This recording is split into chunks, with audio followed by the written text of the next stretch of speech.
Hello. Time check to 23.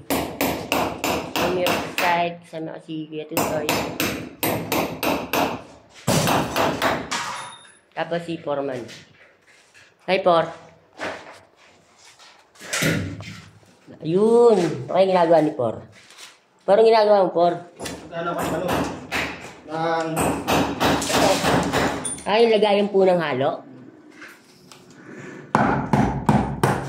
Ganyan pala.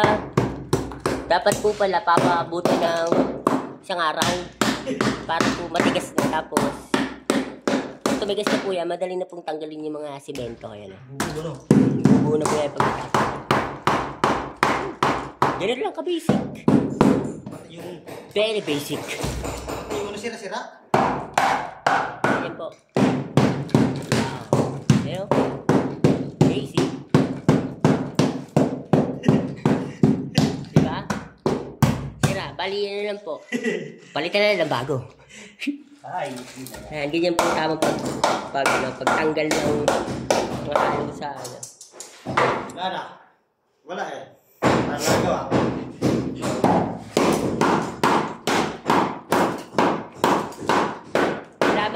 Salamat po, Por. Nagkaroon po ako ng idea kung paano matanggal ng halo sa ano.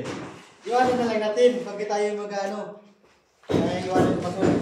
Okay na guys, bali yun, nakita natin si Foreman. Actually, nakakakuha tayo ng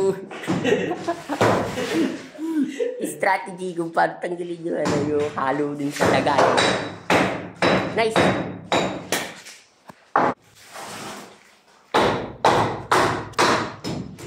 Yan po, kinakapit ko po ulit. Kinakapit ko ulit yung nagatin. Tayo magpapadala sa taas. Tapos tayo dito ba? Sa taas na tayo. Sa taas na rin.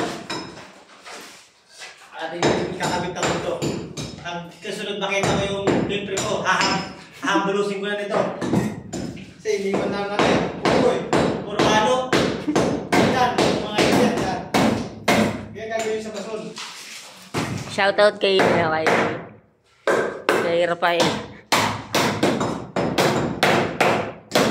Okay guys, hanggang dito na lang muna. And then, thank you.